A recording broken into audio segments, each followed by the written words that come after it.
I had been sick for about 7 years, and it was just a living hell. I tried everything. I went to the Mayo Clinic. I had seen dozens and dozens of doctors. Recent research is starting to show that perhaps repleting NAD levels is potentially good for health span and lifespan. NAD also gets used in correcting DNA damage with the family. You're only as young as your oldest telomere. So I have a... You are listening to the Optimal Performance Podcast. The OPP is brought to you by Natural Stacks, makers of 100% natural and open source supplements designed to help you live optimal. For more information on how to build optimal mental and physical performance into your life, keep it right here, listening to the OPP, and of course, visit naturalstacks.com. Ryan Muncie is probably the smartest guy I know. Trust me, Muncie is the nutrition guy. Ryan Muncie's out there trying to make the world better for all of us. The Optimal Performance Podcast is bold, edgy, creative, entertaining, and epic. Ryan Muncie is my go-to guy. Ryan Muncie he's the first guy I call. He's making people's lives better. Ryan Muncie's an innovator. All right, guys, welcome back to the OPP. As always, thanks for being here with us. Today, we've got a really cool episode for you. We're going to dive deep on NAD with Tom Ingoglia. Tom, welcome to the show. Thanks for having me. All right, Tom. So I'm going to read your Twitter bio briefly, and then I'm going to give you a chance to introduce yourself a little bit lengthier to our listeners. So Twitter bio for you guys. Thomas Ingoglia is a success story from NAD Plus IV Therapy. He's the founder of a research center on addiction and brain health, and also helps manage the NAD Treatment Center in San Diego, California. Tom, in your words, anything you want to add to that? Who are you? Well, my background is actually in finance, and then I had gotten sick and had this magnificent recovery from NAD, which I can go into more detail. And now I'm also organizing an NAD IV conference for the industry in late January of 2018. And I'm just a huge advocate for intravenous IV NAD. Awesome. So let's take a step back for listeners who may not know what we're talking about when we say NAD. What is NAD? So NAD is short for nicotinamide, adenine dinucleotide. It's an ubiquitous molecule that's found in all living cells, and it's in every living cell in the human body. And it's a coenzyme. It's a natural substrate. It's a natural vitamin, and it's used in hundreds of different reactions. So hundreds of different redox reactions. It's also used in the creation of energy, or ATP. NAD also gets used in correcting DNA damage with a family of proteins called PARPs, and that's the first function, is keeping DNA intact. Typically, like a cell could undergo tens of thousands of DNA lesions during the course of a day, and it'll correct it. That NAD is an enzyme that helps to correct it with PARPs. In large amounts, NAD starts to get used by enzymes or genes called sirtuins, which are these special longevity genes that clean up cells and have all these other different functions. But really, NAD's got so many different uses. It's you can go on and on. It's used as a neurotransmitter. It's used to detox the body of prescription drugs. For every molecule of alcohol that you drink, you need 2 molecules of NAD to clear the body. NAD is absolutely crucial for the circadian rhythm, and each of your cells has its own internal clocks, and then there's a master clock in your brain in the suprachiasmatic nucleus. NAD gets used to metabolize excess glutamate. But in short, NAD levels are a sign of youthfulness, and as we age, our NAD levels decline, and recent research is starting to show that perhaps repleting NAD levels is potentially good for health span and lifespan. So, Tom, you mentioned all of those places that we can see and find NAD. It's also part of the Krebs cycle and the electron transport chain, correct? Yes. Okay. So why is this so important? It's a molecule that brings other molecules together. I am not a biochemist, but I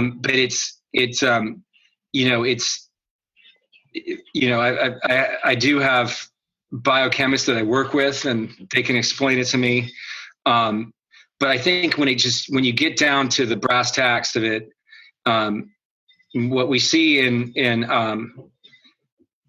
humans is that what we're seeing in humans is that as we age, our NAD levels decline, and it's the same goes for mice as well. In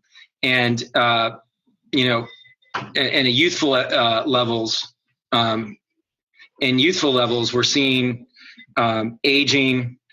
As we age, the NAD levels decline slowly, and then there's an inflection point around the 50s and 60s where there's a complete drop off of NAD levels. And older folks tend to have more free radical damage than younger people, and NAD is so crucial in keeping the genome intact. Sometimes the genome, this twisted ladder, could be severed into several pieces, and it needs to be pieced back together again.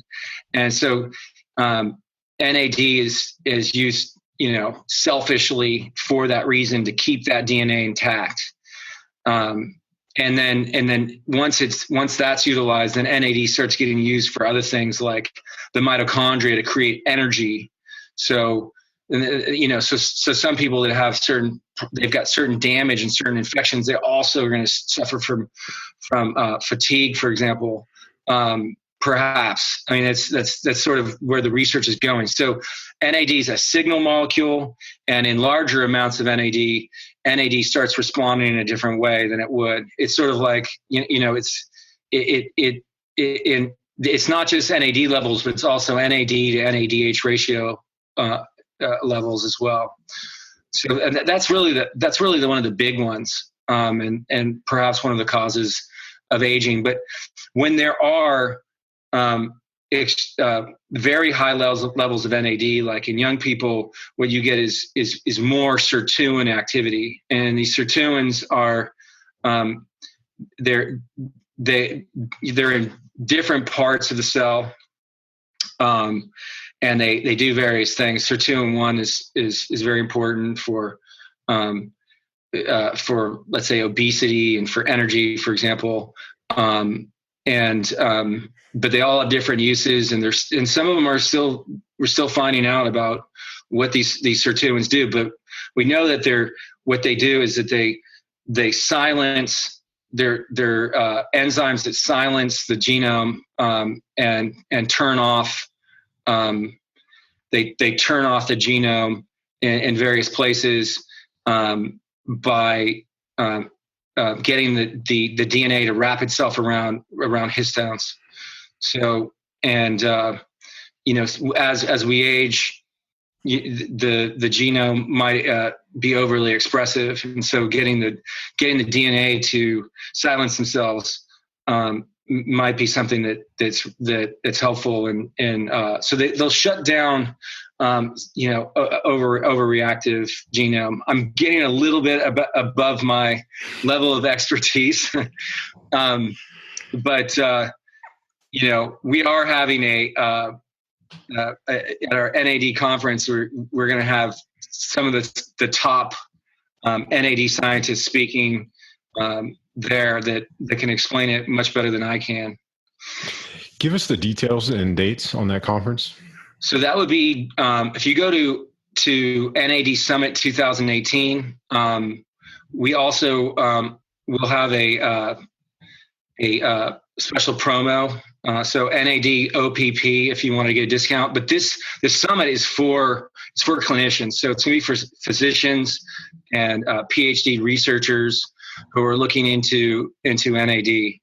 And if you're interested, also, but it's going to be a complex conference. So, but yeah, that's if you I think you'll have a link after this on this webpage for the website. And yeah, absolutely. We'll put a link to the summit on the show notes for this episode. So you guys, if you want to pursue that and look into it, it'll be NAD Summit 2018. The link will be on the blog post. So you mentioned that you were getting a little bit above your expertise. For someone who's not a biochemist, you sure know a lot about NAD. How did you find NAD? And, I'm also curious to know, how does someone like you go from sort of being a patient and an experiencer of these benefits to someone who now plans and runs industry-wide conferences? So, thank you. Well, I had been sick for about 7 years. I had chronic fatigue and chronic pain, and it was just a living hell. It was the worst time of my life. It was a very lonely experience, and I was trying desperately to find some sort of solution. I tried everything. I went to the Mayo Clinic. I had seen dozens and dozens of doctors, and it was just, being sick was a part of. I had given up my job as a financial trader just to pursue finding a way to get better. And I only had a few hours a day to really do any work. And things went from bad to worse when I had lost a couple friends who had problems with addiction. They were close friends of mine from childhood. One was a dear close friend of mine. The other one died they're brothers. The older brother died of liver cirrhosis. And then a couple of weeks later, the younger brother, who's my childhood best friend, had killed himself in a pretty gruesome way, and that had a profound impact on me. And then one day, when I was feeling bad, I called up my brother and I asked him, how are you feeling? How's it going with the fact that Charles and Robert are gone? And that was when my brother told me that I had lost my father and my brother and my nephew in a car accident. So it was losing 5 people in the span of a couple weeks. And when you have chronic fatigue and chronic pain, and I mean, the way that I had it was this: going to these funerals and the emotional, just the amount of resources it was required to do all this work brought me to a whole new low. And it was at that point I was just so angry. I was so angry at the world, the universe, God, whatnot, that I thought, I'm just going to find a way to turn this around. And I just dove deeper than I ever could to get further into the science of what I thought the problem was. And I had the research that I had done brought me to the mitochondria. And when I was talking with my support group, I had this Facebook support group for. So I come to the conclusion that I had an adverse reaction to fluoroquinolone antibiotics, and so I spent time with these fellas, and we come to this conclusion: maybe this NAD therapy that's used for addiction might actually be helpful for treating some of the symptoms that I have. And so I made a decision to do this that was just ordinarily done for addiction, and it's not done in very many places. It's not very well known, and I had miraculous results from it. And this was before NAD was in the news. This was 6 months later. Around 6 months later, that was when David Sinclair's famous paper was put in the journal Cell, where it says in the abstract that the age of mice, of human equivalent 60-year-old mice, was reversed to 20s from age 20 and a human equivalent in the course of a week. And that was the amount of time. That was about the amount of time that I had this NAD administration. He was using a precursor in these mice, and I was doing the real thing, the NAD. So he was using something that was precursor. Okay. So talk to us a little bit about what those treatments were like for you. So NAD IV it's a 6 to 10 hour a day treatment of this bag. Yeah, it's on the pole. It's a long process. It's a long drip process. It's done by someone who understands the process of doing NAD administration. And it's, you have a couch. There's other things that you could be doing. You have a recliner. You have broadband internet, and you're getting your work done, for example. And so I was there, and they weren't going to let me. If I was going to do the process, I had to come off of the opiates that I was on. So because I was in so much pain, I had an opiate addiction. So they made me go through a detox, which wasn't so pleasant. So that added to the unpleasantness of it. I didn't want to come off the opiates because I didn't think that was really what I was there for. But as it turns out, I had a pretty strong dependency towards opiates, and that I wasn't able to come to terms with at the time. And also opiates can often cause pain too. So you get all sorts of issues with some of these drugs that you're taking. It might lower testosterone, or it might cause physical pain, or fatigue, or temperamentalness, or insomnia. So, coming off of opiates was helpful in and of itself. Okay. Go ahead. Sorry. No, it's okay. Well, you also you met somebody who was pretty helpful about that time, right? You said you've mentioned something before about a Yoda in the swamp. Oh no! Well, yeah, I was going over some of my some of the history of one of the turning points. There were several turning points that I went through in order to get more involved in NAD, and reading Sinclair's journal was probably the nail in the coffin. But I also met a scientist who I was talking to, and so I went from being sick, tremendously sick and alone, to sort of miraculously healed and alone for that reason too. So I didn't know how I so easily and miraculously had healed, and I didn't have many people to talk to. I talked to an NAD scientist named Joel, and we sat down and had a cup of coffee, and he asked me, what sort of sensations do you have? I mean, I work with NAD. What's going on? And I told him that the whole world is totally clear. Like the world around me is so full of color. It was never like this before. And that the way music sounds, it sounds so much more beautiful. And that I have just a higher range of emotions. And then I have so much more energy than I had before. I mean, I went from just having a few hours of work, productive work per day, to having more hours of productive work than that which is typical of normal people my age, for example. And it just was like shocking to me.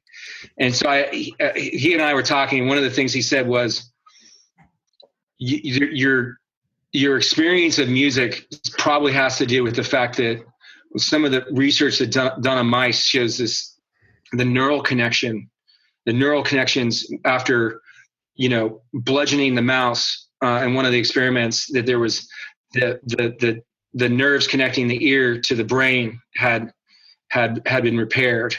And it's what's going on is you have brain repair, is what he told me. And I think I might have spit out my coffee when I was talking to him. That was something that blew me away. And I just wanted to get more and more involved. I had done as I was sick, I was doing a number of different tests too. So I had done this, I had my mitochondria looked at. I had to send my blood to the United Kingdom to have. I mean, it's like it's a good thing that the lab tech is still alive. He's probably the only person in the world that can use this Raman spectroscopy and find and take a look at your mitochondria and look at your DNA and see the molecules. I mean, that's how close he looked at. And so one of the things that they saw was an elevated amount of NAD inside my cell. I had a before and an after. This was when I was sick to when I healed.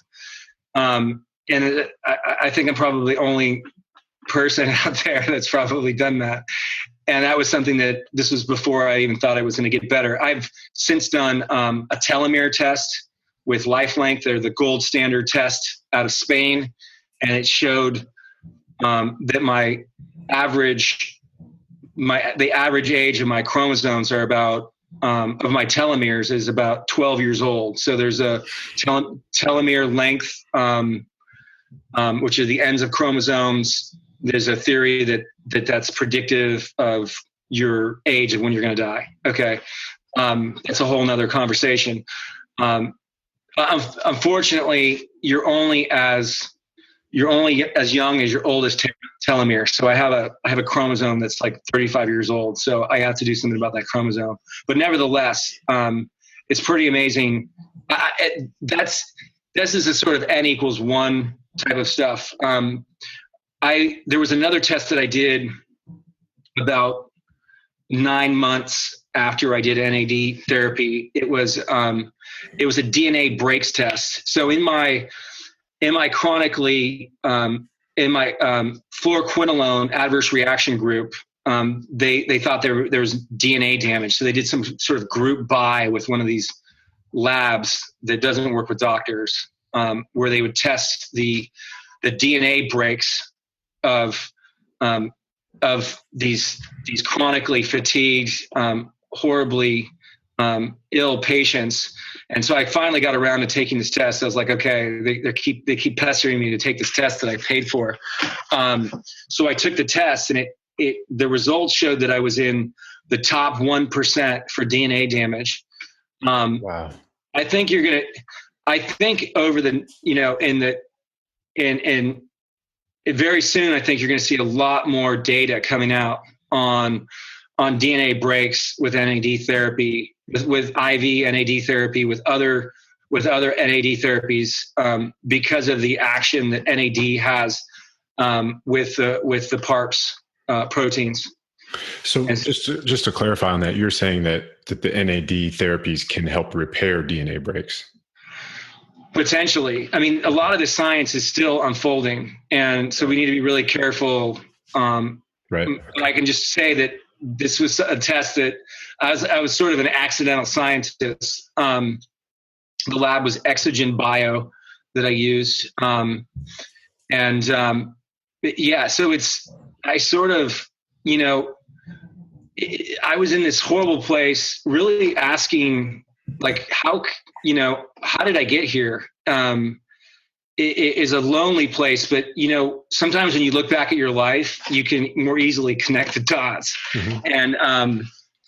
And so, yeah, it was a really tough place in my life. And I feel like somehow serendipity's played a role in all this. So then that leads me to finally going and meeting the originator of NAD. Well, she's not the originator. I mean, NAD's got an underground history that goes back decades, goes back a very long time. Vitamin B therapy, the history of it goes back a very, very long time. But NAD therapy hadn't been done in the United States up until recently. So I went back to Louisiana to Springfield Wellness, and I met Paula, who brought NAD back to America after so much of the research had been done initially in the 50s and 60s. And so that was, meeting her and talking with her, she thought, you should be involved. You need to be involved in this. And so she was sort of my meeting Yoda in the swamp moment, was meeting Paula. So she thought that I should get more involved in this. And so I've spent many years until finally meeting someone who was competent enough to get involved in NAD therapy, know how to use it. You've mentioned that the healing process was sort of miraculous, and then you also mentioned kind of a before and an after. I'm just curious, and I'm sure our listeners are too. What's the timeline there? Like, what are you considering before and after? How long did that take? Generally, it's like Sinclair's mouse study. It's like a week, 10 days, 12 days. The results vary so much, though. It really depends upon the situation of what the patient's coming in for. Are they coming in for anti-aging reasons? Are they coming in for? I mean, the clinic gave you patches, right? No, I had the sub-Q injection. Oh, you did a sub-Q. Yeah. Okay, and so you did a very abbreviated. I mean, you did a small fraction of what the IV therapy is, doing the sub-Q. And Ben Greenfield's come in and he's gotten patches and sub-Q, and he's just recently came in to do 1 day of IV, which is a very small amount. And I mean, both of you guys are in incredible shape. But Ben, he says, like, I feel it. It feels great. I don't know how you. Yeah, I felt it right away. So, I had the 2 injections. They were half a cc each, and I did it 2 days in a row. And the first day, I instantly noticed sort of feeling lighter on my feet. I call it bouncy. I know that's not super scientific, but like I had a spring in my step. I felt bouncy. I felt light. I felt like powerful and energetic. The next 2 mornings, so each morning after the injections, I woke up before my alarm, just wide awake, ready to go. So it's sort of very much in line with what you were saying about kind of adding productive hours to your day. And I mean, I've felt just a lot more energetic and, just better. It's not very scientific, but I just felt better those 2 days. I've talked to Ben, Mr. Falloon. What's his first name? Bill Falloon. So at Life Extension, and he's done a recent presentation at RadFest, which is a longevity conference, and he spoke in detail about the IV NAD therapy and how it's for the first time in a very long time he's been able to get sleep. And it was something that he's been able to conquer. So that was one of the therapies that he's talking about potential for helping lifespan and just it's tough to talk about some of these things because you don't want to make claims, and I want to be clear on that is that a lot of the science is still unfolding, results still vary a great deal, and I'm not a medical doctor. But you're seeing people talking about their experiences with NAD like it's an incredible experience. Right. And we had one patient come in for an opiate detox. He claims he was taking anywhere from 30 to 60 hydrocodone a day. I mean, this is if a normal person takes 30 to 60 hydrocodone, they die. And he came right off the hydrocodone. And on the second day, we found him crying with joy in the bathroom. Where did he go? And we went into the bathroom. He's like, I can't believe how wonderful I feel. I've never felt this way. I don't remember how this happened, but that particular patient was very much an outlier. But you quite often you get a large percentage of patients that just feel great. And occasionally you're going to get patients that aren't necessarily responding well to the treatment. And it's sort of, there's sort of an art to this, to making the treatment work. Yeah. And we'll get into some things that you guys can do as listeners and that we can all do. But before that, Tom, you mentioned this underground history of NAD. Can you tell us a little bit more about that? Okay. So, this is, I get into the history. I hope you guys will as well. I mean, NAD is basically the end product for vitamin B3. So nicotinamide, for example, nicotinamide riboside, nicotinic acid, and it first, the history really picks up, okay, around the beginning of the last century. There was a doctor named Joseph Goldberger who was sent from Washington D.C. He was a part of the forerunner of the NIH to the South to investigate a plague, and he was told that it was, find out what kind of virus it is, or if it's transmitted by flies or mice, and find out how this epidemic is occurring. And what he came to the conclusion was that it was actually a diet change, and that diet change was causing a disease called pellagra, which is characterized by 4 Ds: dementia, diarrhea, dermatitis, and death. And it was a horrible disease that caused insanity. And quite often, many of these people, they had schizophrenic-like symptoms. They had a thick black tongue. It was called black tongue. And many people in the South some of the people in the South thought they were possessed. And so Joseph Goldberger boldly, as a pioneer, works with a prison population in this post, sort of Reconstruction era in the South of poverty, especially during the Great Depression or during these impoverished times, to work on developing, working towards proving that it was diet based. He worked with the prison population and arranged a deal to give these prisoners pellagra, reverse their pellagra, and then get their sentences commuted. But even after curing the pellagra, he had trouble making any sort of social change. The society that was back then didn't pay attention. They didn't care.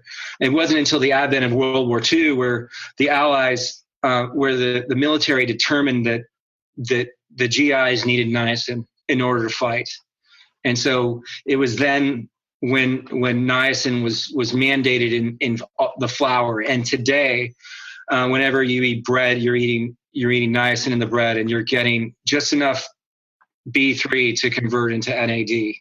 So it's been something that's been very important. And that modern diets that are rich in flour and corn have made it difficult for us to get our NAD. These refined products, taking the niacin out. Eventually, a great biochemist, physician, psychiatrist, Abraham Hoffer, came on the scene.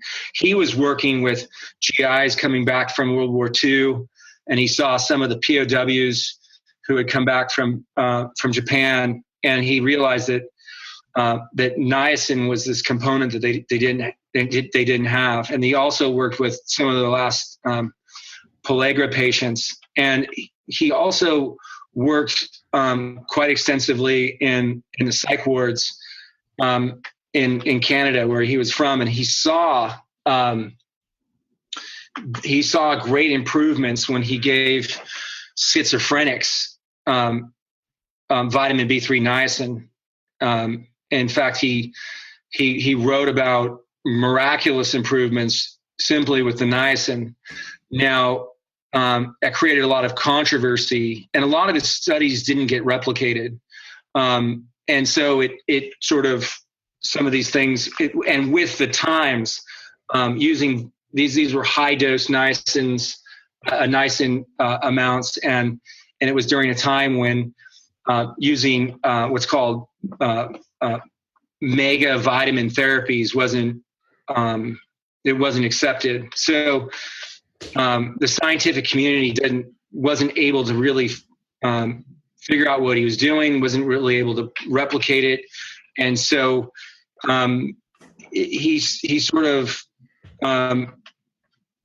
spent time with all the other great scientists that he was with. I mean, he worked with Linus Pauling, was a very good friend of his, the Nobel Prize winner, won 2 Nobel Prizes.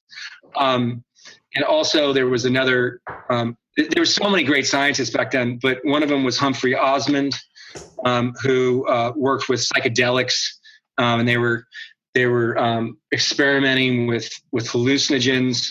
Humphrey Osmond actually came up with the word psychedelic, and so they were using these psychedelics to delve into the minds of schizophrenics. So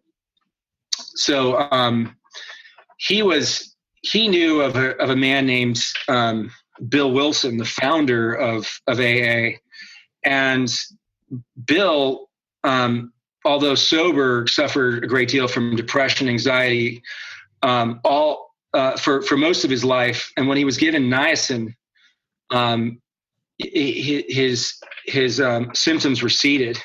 So Bill wanted to bring niacin into AA, but there was quite a bit of resistance to doing that. But he and his people that he worked with, some of the other some of his peers that were also alcoholics, had good responses from the niacin as well. So Hoffer credits him to naming niacin B3.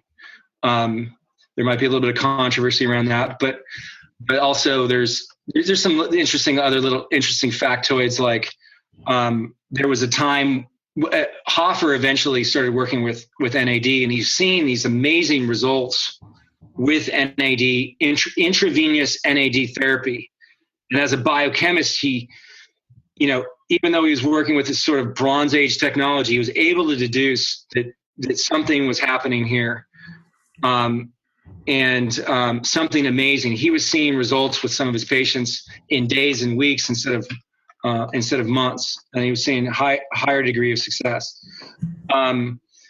Eventually, so another interesting factoid is that he was with Abraham Hoffer in New York, and he had to hide out because he thought he was going to be sued by a company that was doing NAD therapy, and so he hid in Bill Wilson's apartment so that he wouldn't be served with papers for a civil suit that was going to happen. So a lot of these stories are in Abraham Hoffer's memoirs called Adventures in Psychiatry. And just the challenges that he had working as a psychiatrist and about his life.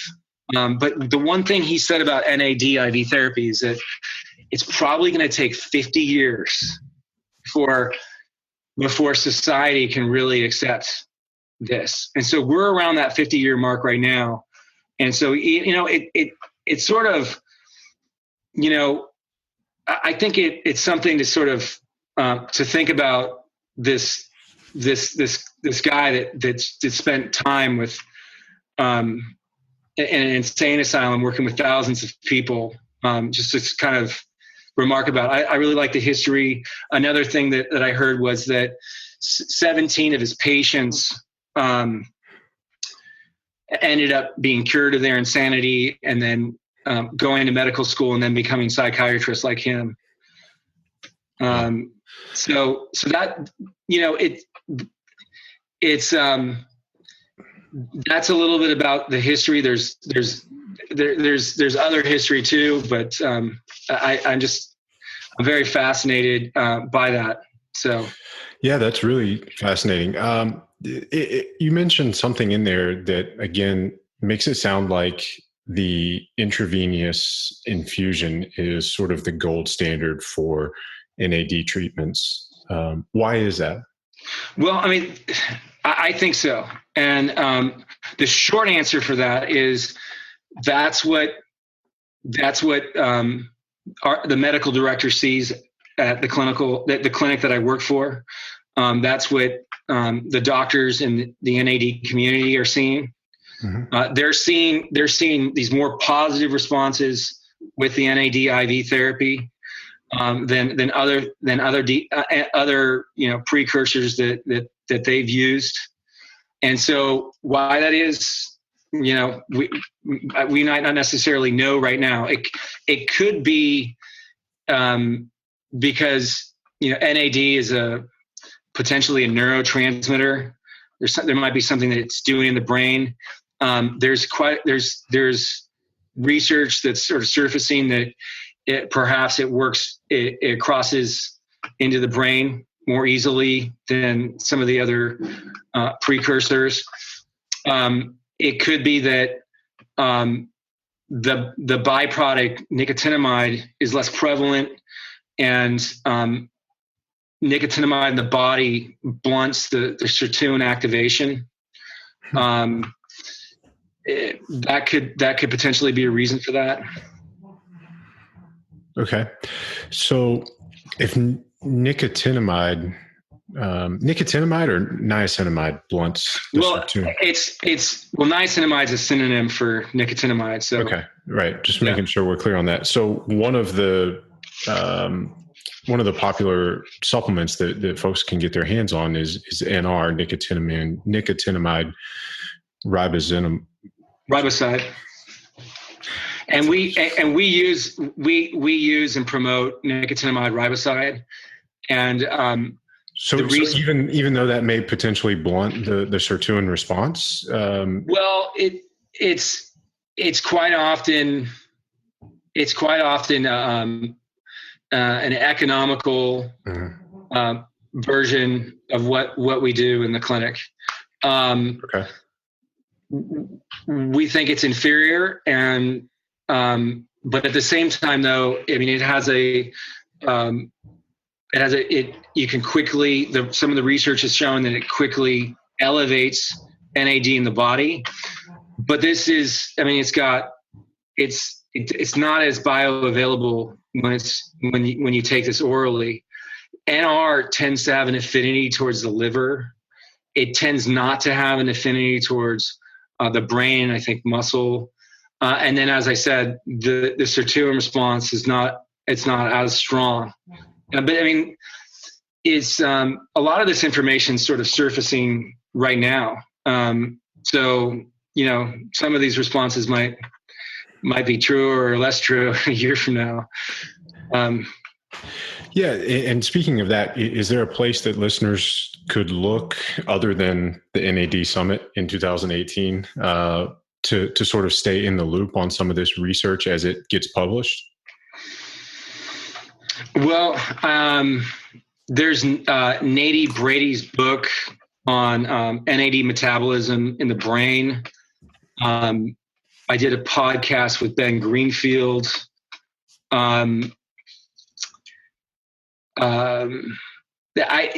Periodically David Sinclair and Lenny Guarenti and various. I mean, there's a lot of scientists right now that are working on it. So invariably, you're going to hear something new, a new journal that comes out In the last year, there was one that David Sinclair published on this protein called, it's DBC protein that's linked to breast cancer.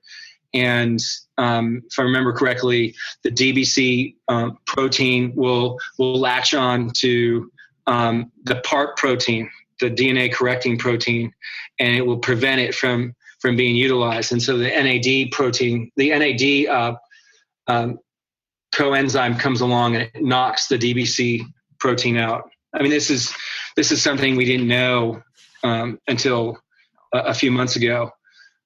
So periodically, you'll see journals come out, more and more journals coming out, because there's so many scientists that are interested in the research. Our website is constantly posting some of the new research. That's NADtreatmentcenter.com, and I think that's a great resource, going into our website and finding out some of the new research that comes out. And also seeing a lot of the testimonials of people that have the IV NAD therapy as well.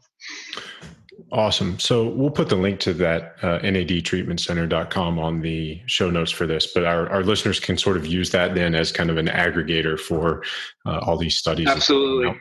Perfect. Yes. Perfect. All right. So Tom, this is the question I want to know, and I'm sure a lot of our listeners have been waiting patiently to hear. What can we do to boost NAD on our own? Because it sounds like maybe IV treatments are cost prohibitive for some. Yeah. So there's a variety of ways to boost NAD, and and put me out of business. No, I'm just kidding. So what you can do is fasting. Fasting helps to boost caloric restriction. Not a lot of people like doing that. Intermittent fasting is a little bit easier, but there's a boosting of NAD levels from intermittent fasting. Ketogenic diets, paleo diets, low carb diets tend to boost NAD levels. Refraining from drinking. So NAD, like I said, NAD is used to metabolize alcohol, and you could there's some research that shows that you can blunt the circadian increase in NAD and NAD to NADH ratios during sleep if you drink. Exercise. Sleep is so important for NAD levels, and NAD helps with sleep too. So it's sort of a feedback loop. Exercise, high intensity interval training. Those are some things that you can do to increase NAD levels. Okay, very cool. And then we already mentioned supplementing with NR. Yeah. And you guys do recommend that at the clinic? We do recommend it.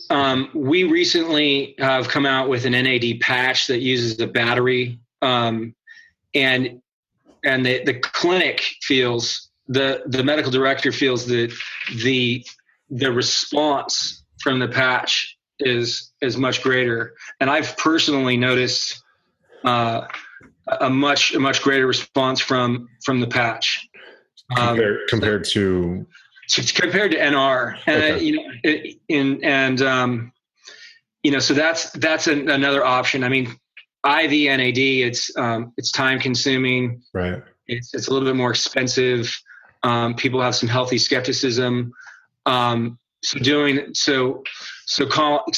up the clinic, you could call up 844 NAD plus. You could order NAD patches, submit some information, get a prescription from the doctor there, order NAD patches or some other NAD devices, and boost your NAD levels that way. So that would be another way of doing that. That's less expensive. How long would a patch last, and what's the dose on that compared to, like, say, the half cc sub-Q shot that I had?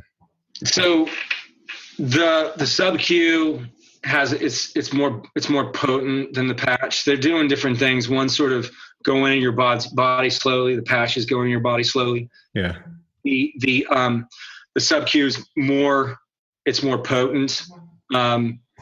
There's the thought that maybe spiking NAD levels it may help with the sirtuin response. When you're dealing with NR,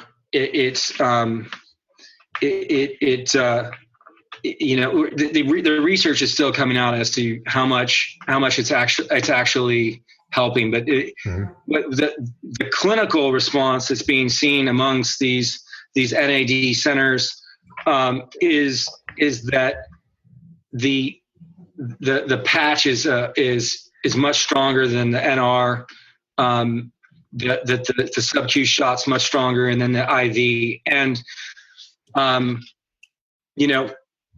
Bill Falloon of Life Extension was talking about 6 days of IV administration being enough for someone, let's say it was a 60-year-old to really replete the NAD levels. And I think that would, I think that's a fairly knowledgeable answer. At the doctor, yet the doctor at the NAD Treatment Center could give you a proper assessment based upon your particular health. So some people who are young and vibrant and in their 20s and have a low budget and they're doing everything right, they may not be a candidate for doing an IV therapy, and NR might be a great substitute. But to get back to your answer, is that IV NAD has has a more permanent effect, and some of these other things they don't necessarily. The thought amongst the small niche medical community is that it doesn't really replete your NAD levels, and it gets used up. Okay. And so like, are you still feeling the subcutaneous shot? I mean, you're still feeling that? No. So people who do the IV therapy say that they're still feeling the IV therapy a year later. Wow. Okay. So yeah, that's pretty common to say that you feel it 2 years later. What would one session of that cost? So one session is $1,350. So it's expensive. At the clinic, there's of course the art of NAD therapy. Abraham Hoffer had it was very hard for when he was doing. It was very hard for him to replicate what his art that he was doing, and there were so many other things that he was doing as a chemist, and so many other things that were involved in it, and it was very hard for even him to find proper NAD. His supply got cut off. He wanted to create his own NAD. He had such problems with that. So it's really about getting the quality source NAD, and you could have NAD that's not fresh. It's a great source, and then it's not fresh NAD, or it's NAD that's a high percentage NAD, but it doesn't appear to be potent. So it's really quite difficult to replicate, and that's why you want to go to NAD Treatment Center is a BR plus. It's in this community called the BR plus community that does NAD according to these protocols, and in the manner that Paula Medier and Dr. Richard Medier, the psychiatrist, and her husband had been using for a number of years.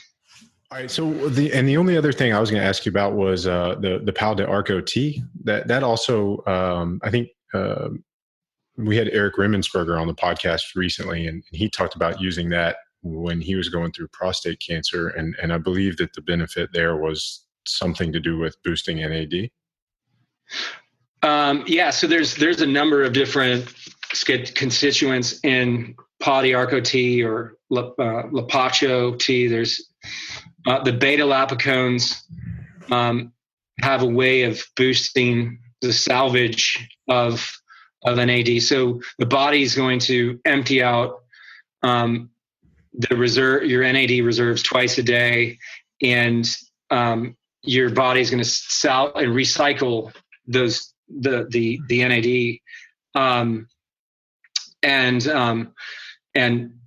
polyarco tea has a way of increasing that ability to salvage that NAD. So it's this isn't new. The lapacho tea is used by a medicine tribe of the Incan Empire, and so there's claims that this has been used for hundreds of years. And it's this tribe called the Kayawaya that this has been going on. And so when you think you've discovered America, you've discovered the New World, there's always somebody else that sort of perhaps discovered it before you. Well said. Hey, Tom, it's time for you to answer the final question that every guest has to answer. Okay. We want to know your top 3 tips to live optimal. I'm going to give you a couple of seconds to think about it. While you think about it, we'll remind our listeners, go to naturalstacks.com. You will be able to see the video version of this podcast, along with get the links and resources to all of the books, journals, websites, all those rabbit holes that you can go down that we've kind of touched on here. We'll have links for you on the show notes for this. Also, go to iTunes, leave us a 5-star review. Let us know how much you like the show. We will read your review on the air, and when we do, we will hook you up with a little care package as a thank you. I'm going to read your review right now that came in last week. This one is 5 stars, and it is from Biohacker in Training. Says, my biohacking go-to information, and then it got cut off. I can only assume it says source or guru or some other term of affection. So thank you, Biohacker Training. Ryan Muncie is my go-to guy as I strive to consume as much information as possible to help me and my clients achieve optimal performance. Shoot me an email, ryan@naturalstacks.com. We will get you a care package as a thank you. And for you guys listening, please share the OPP with the people in your life who you know will benefit from and enjoy the things that we're talking about here. If you've been paying attention, there are so many different potential applications for what we're talking about here with NAD. So if there's anybody in your life who may benefit from this, definitely get them this episode, and hopefully they will, be encouraged to take action on some of this and improve their health. Tom, did I buy you enough time? You ready for the top 3? I think so. I have like 5. Get the IV NAD or just try the patches, and or just find ways to boost NAD levels. That could be by taking polyphenols or carotenoids, or eating a better diet that's rich in those antioxidants that can boost NAD. Or it could be by limiting your carbohydrates. And I noticed that my inflammation went down a great deal once I sort of got my carbohydrates under control. And that's also boosted NAD levels. Another thing I like to do is I like to go out in the morning and take a walk in the morning and get sunshine. And it's been really helpful for my circadian rhythms. And it's good for sleep, and then therefore boosting NAD levels. And then finally, I think having a purpose, and just the fact that, life only makes sense when you're looking back, and you're able to connect the dots, and having a purpose, I think it keeps everything more even keel when times are down. So thank you. Yeah, well said. Tom, thanks for hanging out with us today. And for you guys listening, thanks for being here. We'll catch you guys next week. Thank you.